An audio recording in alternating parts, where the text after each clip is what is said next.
हरि माया कर अमित प्रभावा, विपुल बार जेहि मोहि न चावा।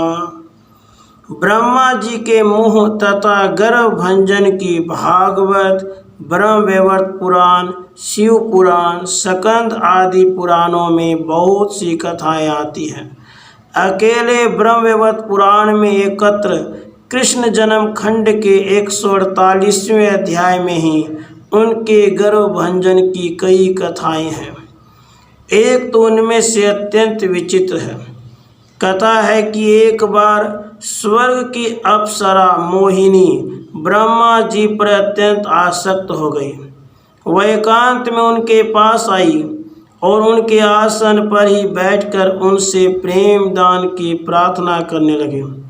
ब्रह्मा जी को उस समय भगवान स्मरण आए और भगवत कृपा से उनका मन निर्विकार रहा और वे मोहिनी को ज्ञान की बातें समझाने लगे, पर वह इसे न सुन अवांछनीय चेष्टा करने लगी।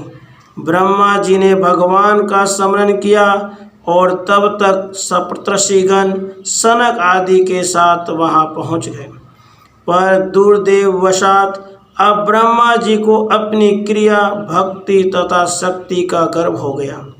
ऋषियों ने जब मोहिनी के एक आसन पर बैठने का कारण पूछा, तब ब्रह्मा जी ने गर्वपूर्वक हंसकर कहा, यह नाचते नाचते थककर पुत्री के भाव से मेरे पास बैठ गई है। ऋषि लोग समझ गए और थोड़ी देर बाद हंसते हुए चले गए।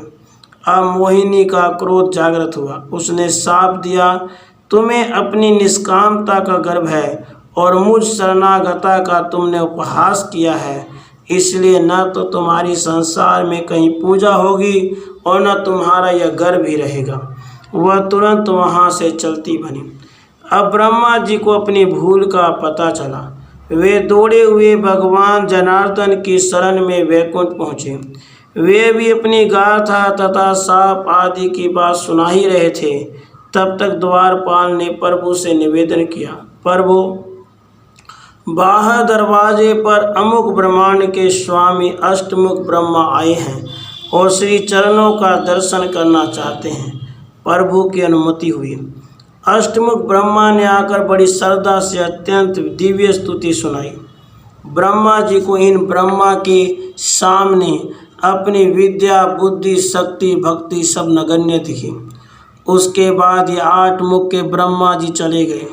इनके जाते ही दूसरे क्षण द्वारपाल ने कहा, प्रभु, अमुक दरवाजे पर अमुक ब्रह्मांड के अधिनायक 16 मुख ब्रह्मा उपस्थित हैं तथा श्री चरणों का दर्शन करना चाहते हैं। भगवत आज्ञा से वे भी आए और उन्होंने पूर्वोक्त ब्रह्मा से भी उच्च श्रेणी की स्तुति सुनाई।